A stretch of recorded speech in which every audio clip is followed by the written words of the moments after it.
प्रिय छात्रों, रामायण का एक छोटा सा प्रसंग रह गया था जिसको अभी हम ले रहे हैं। फिर इसके बाद महाभारत के प्रसंग में महाभारत में जो अपने को अध्ययन करना है उस दृष्टि से देखेंगे। तो रामायण में हमने बहुत सारे विषयों को लिए हैं और ध्यान रखिए, आप लोगों को जितना पढ़ा रहा हूँ उसको उसी तरह से सिलेबस के आधार पर आप पढ़ते चलिए। आपको अन्य किसी चीज़ की ज़्यादा ज़रूरत नहीं है। हालांकि अपन जितना अधिक पढ़ते हैं वो अच्छी बात है, लेकिन मेरा तात्पर्य है कि जो हम पढ़ा रहे हैं इसमें कोई चीज़ छूटनी नहीं चाहिए। इसको ध्यान में रख करके अपन अध्ययन क्रम को बनाए रखें। तो चलिए, एक प्रसंग ये था कि वाल्मीकि रामायण में सबसे जो सुंदर कांड है वह सुंदर कांड है। समझ में आई बात? अर्थात रामायण का सुंदर कांड जितने भी अध्याय है उन सभी दृष्टियों से सुंदर है। इसके लिए, इस बात को बताने के लिए संस्कृत में एक सूक्ति प्रचलित है कि सुंदरे किम न सुंदरम। सुंदरे अर्थात इस सुंदर कांड में क्या नहीं सुंदर है, अर्थात सब कुछ सुंदर है। तो ये जो कथन प्रचलित है, तो इस प्रचलित कथन को परीक्षा में कई बार दे करके पूछ देता है कि इस कथन के आधार पर सुंदर कांड के सौंदर्य, उसकी सुंदरता, उसका महत्व, उसका वैशिष्ट्य बताइए, या सुंदर कांड के उन विषयों को आप विवेचित कीजिए जिसके आधार पर इसका नाम सुंदर कांड हुआ या इसको सुंदर कांड कहा जाता है। तो कई तरह से इससे संबंधित इस प्रकार से जो प्रश्न बने, तो उसका उत्तर आपको कैसे देना है, उसमें क्या क्या वस्तुएं होनी चाहिए, इसके लिए हम चर्चा कर रहे हैं। अवगतम? तो देखिए, ये वाल्मीकि रामायण का सुंदर कांड सभी कांड में सुंदर है। इसके पीछे दो मुख्य कारण हैं, जिन कारणों के अंदर और बातें हो सकती है। तो पहली बात तो ये है कि इस कांड में प्रायः सभी घटनाएं प्रमुख रूप से सुखद अनुभूति कराने वाला है। विपत्ति के समय में विपत्ति के कारण के निदान होने की सूचना, संभावना या उसकी परिस्थिति उपस्थित हो रही है। तो जो भगवान राम से संबंधित या सीता से संबंधित प्रमुख जो कष्ट और दुखों का जो एक केंद्र बिंदु बना हुआ है, उस केंद्र बिंदु के समाप्त होने की सूचना इस कांड में दिखाई देती है। तो सुखद अनुभूति कराने के कारण ये सुंदर है, इसका विषय वस्तु सुंदर है। दूसरी बात, इस कांड के बहुत सारे ऐसे कार्य हैं जो कार्य विभिन्न तरीकों से समाज को, मानव को जीवन में उन्नत करने के लिए जो आचार, जो नीति, कर्तव्य किए जाने चाहिए, उसका सुंदर उपदेश इससे प्राप्त होता है। तीसरी बात जो इसके अंतर्गत आती है कि दृढ़ इच्छा शक्ति और धैर्य किसी भी विपत्ति को कम करने में, विपत्ति के समय में अपने आप को स्थिर करने में अत्यंत महत्वपूर्ण है। अतः धैर्यपूर्वक, विवेकपूर्वक, बुद्धिपूर्वक अपने उस दुख के समय को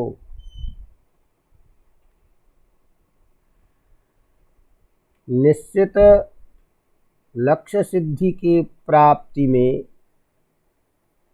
प्रयोग करना चाहिए। ये सब बातें सब सुखद होने के कारण, व्यावहारिक उपयोगी होने के कारण इस कांड को अत्यंत सुंदर बना देता है। दूसरा जो मुख्य कारण है कि अन्य जितने भी कांड हैं, उन कांडों में से सुंदर कांड में जो कथानकों को बताया गया है, वो अत्यंत काव्यात्मक जो विशिष्ट शैली है, जो गेय छंद के रूप में एक अपूर्व रस को देने वाला है, उस विशिष्ट शैली में सुंदर कांड के श्लोक कहे गए हैं। तो काव्यात्मक जो गुण है, उसका चित्रण बड़े ही सजीव ढंग से, चाहे वो प्रकृति का चित्रण हो, हनुमान के कार्य का चित्रण हो, सीता के अशोक वाटिका में उनके चरित्र से संबंधित बातें हो, इन सभी को भी अत्यंत काव्यात्मक सुंदर ढंग से कहा गया है। इसीलिए ये सुंदर कांड अत्यंत सुंदर है। तो ये हमने एक छोटी सी बातें प्रस्तावना के रूप में कही। इसको हम अब उत्तर के रूप में यदि कहें तो उसको इस रूप में क्रमिक हमको समझना है, लिखना है कि वाल्मीकि रामायण का सुंदर कांड सभी कांडों में अत्यंत सुंदर, सुखद और काव्यात्मक विशिष्ट शैली एवं गुणों से युक्त है। 68 सर्गों में, 68 सर्गों में विभक्त इस कांड में प्रमुख रूप से हनुमान के द्वारा समुद्र पार कर लंका जाना और अनेक विघ्नों को पार कर, अनेक विघ्नों को दूर करके प्रत्येक स्थल पर लंका में सीता का अन्वेषण करना, अशोक वाटिका में सीता का दर्शन, हनुमान द्वारा सीता को अपना परिचय देना तथा राम की दी हुई जो अंगूठी है वो सीता को दिखाना और उसे दिखा करके स्वयं को राम का सेवक होने की प्रति आश्वस्त करना। इसी तरह अशोक वाटिका में अनेक राक्षसों का वध, हनुमान को बंदी बना करके रावण की सभा में ले जाना, रावण द्वारा हनुमान को वध करने के आदेश देने पर विभीषण के द्वारा दूत के वध करने का निषेध की प्रार्थना करना और उसके बाद हनुमान की पूंछ में आग लगाना, जिसके बाद हनुमान के द्वारा लंका दहन, पुनः हनुमान का प्रत्यावर्तन, सभी वानरों के बीच में आकर के संपूर्ण कथा को बताना और सभी वानरों के साथ प्रसन्नता पूर्वक मधुवन जो वन है उसमें आनंद पूर्वक विहार करना, भगवान राम से हनुमान का मिलन और सीता के समस्त वृत्तांतों को कथा सुनाने की जो घटना है, जो कथा है, उसका वर्णन इसमें किया गया है। ये प्रमुख इसके कथानक हैं।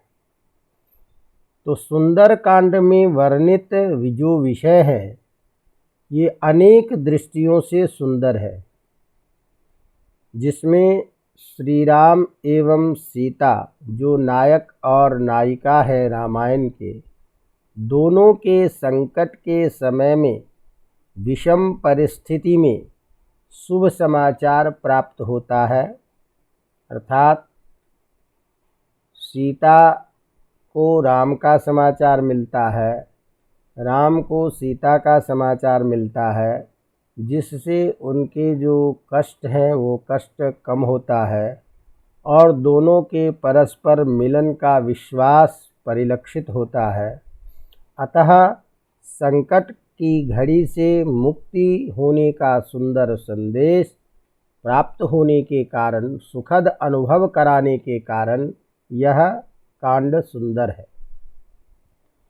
इसी प्रकार हनुमान के द्वारा पराक्रम एवं सूझबूझ सुविचारित ढंग से कठिन कार्यों की सिद्धि की, अपने कर्तव्यों एवं लक्ष्यों की सिद्धि के लिए पूर्ण समर्पित होकर के कार्य करने की प्रेरणा इस कांड से प्राप्त होती है तथा हमें भी अपनी कठिन परिस्थिति में अत्यंत विवेकपूर्ण धैर्यपूर्वक कर्तव्य करने की प्रेरणा प्राप्त होने के कारण मानव जीवनोपयोगी, जीवन में उन्नतदायक प्रेरक कथानक के रूप में सुंदर चित्रण होने के कारण यह कांड सुंदर है।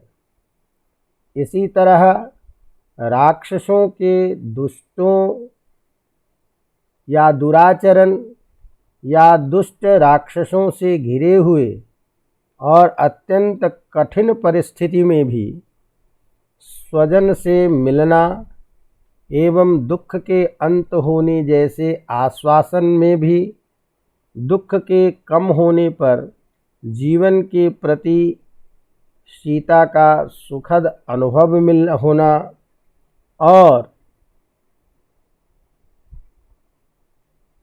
अपने स्वरूप की रक्षा करते हुए अपने से बलवान व्यक्ति के बीच में भी धैर्यपूर्वक उसका मुकाबला करना, ये जो एक पातिव्रत्य धर्म के बल का प्रभाव का जो स्वरूप है, ये सीता जी के उस अशोक वाटिका की घटना से प्राप्त होता है, जो एक स्त्री धर्म के लिए सुखद संदेश है, इस कारण से भी यह कांड अत्यंत सुंदर है।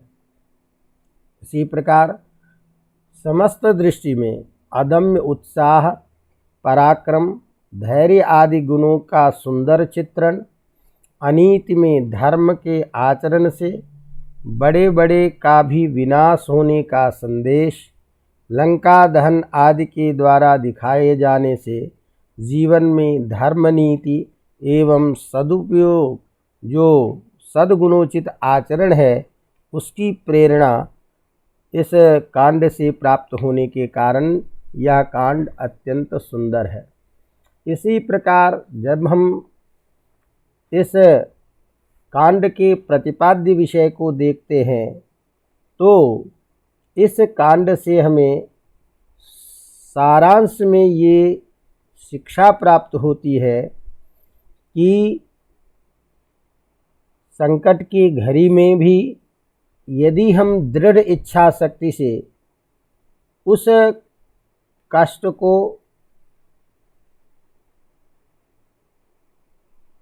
दूर करने का उपाय करते हैं और धैर्यपूर्वक उस घड़ी में अपने को आश्वस्त रखते हैं तो कठिन से कठिन कार्य भी किया जा सकता है और बड़े से बड़े कष्ट से भी मुक्ति मिल सकती है। यह एक सुखद वर्णन इसका प्रतिपाद्य विषय है। काव्यात्मक दृष्टि से यह अन्य कांडों की अपेक्षा सुंदर गेयात्मक छंदों में है। इसका जो शब्द का जो प्रयोग है वो प्रसाद, जैसे नाम ही है प्रसाद, प्रसाद का एक अर्थ प्रसन्न करने वाला, तो उस प्रसाद गुणों से युक्त है। रसों के काव्यानुकूल परिस्थितिजन्य रसों का सन्निवेश है, सुंदर छंदों का प्रयोग है, अलंकारों का विशिष्ट समायोजन है। तो इन सभी काव्यात्मक दृष्टि से इस कांड के श्लोक, इस कांड में कही गई बातें अत्यंत मनोरम होने से इस कांड का नाम सुंदर कांड है। इस कांड को सुंदर कांड इसलिए भी कहा जाता है और इसका स्वरूप इसलिए भी सुंदर है कि इस कांड के नायक हनुमान है और हनुमान के द्वारा सभी कार्य अत्यंत सुंदर है।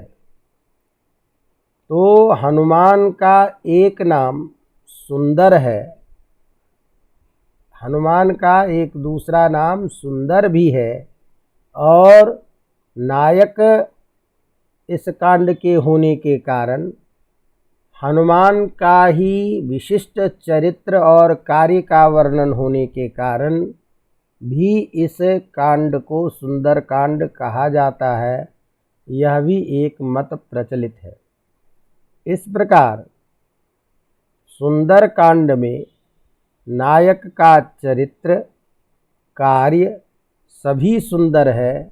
जीवन में प्राप्त कष्ट को धैर्य, बुद्धि एवं बल से समाप्त करने जैसा सुंदर संदेश है।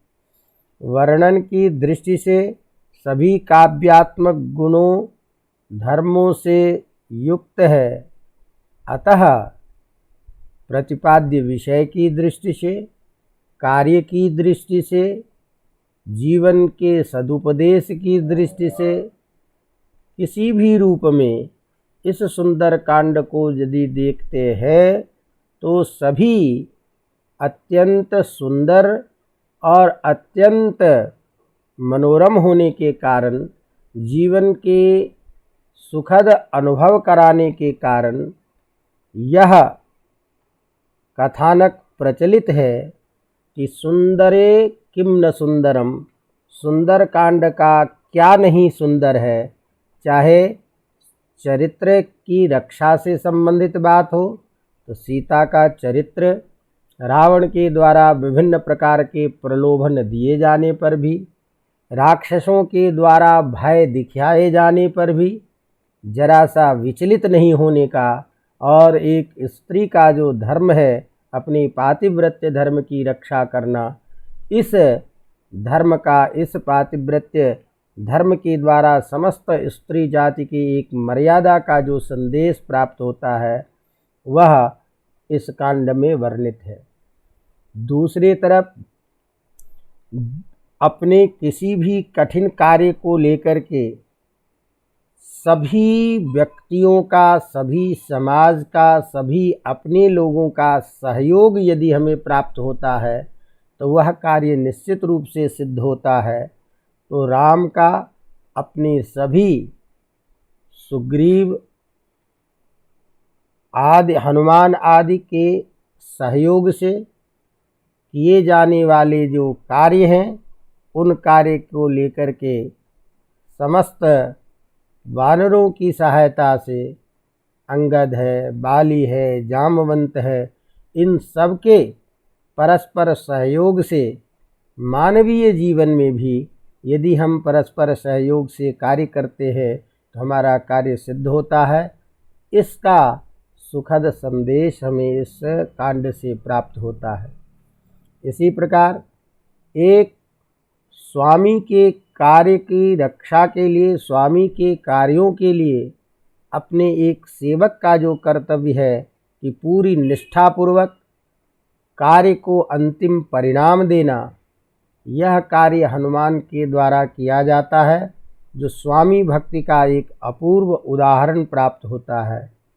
दूसरी बात, विद्वान आदमी जो होता है, जो बुद्धिमान आदमी जो होता है, किसी एक कार्य के लिए जाता है तो वहाँ प्रसंगतः अन्य अपने द्वारा किए गए स्वामी के लिए उपयुक्त जो कार्य है उस कार्य को भी कर लेता है और करना चाहिए। इस तरह से हनुमान केवल सीता का पता लगाने के लिए गए थे, लेकिन जिस राम के वो सेवक हैं उस राम का बल, उनका पराक्रम कैसा है, इसका भी संदेश हनुमान अपने कार्यों के द्वारा रावण के सामने में रखते हैं कि जिसका सेवक हनुमान तुम्हारे बीच में आकर के, लंका में आकर के सभी राक्षसों के बीच में अकेला इस प्रकार का पराक्रम दिखा सकता है, तो जिसका सेवक इस प्रकार का पराक्रमी होगा, जिसका दूत पराक्रमी इस प्रकार का है, वह स्वयं किस शक्ति के बोधक है या किस शक्ति के धारक है, इसका भी संदेश देते हुए रावण को और उसी के घर में समस्त लंका को छिन्न भिन्न करके वापस आ जाना, यह राम के अपूर्व तेज का हनुमान अपने कार्यों का बोध करा देते हैं। तो इस तरह से शत्रु का संहार, शत्रु के बीच में रह करके कैसे अपने कार्यों की सिद्धि की जाती है, इसका भी सुखद वर्णन हमें इस कांड से प्राप्त होता है।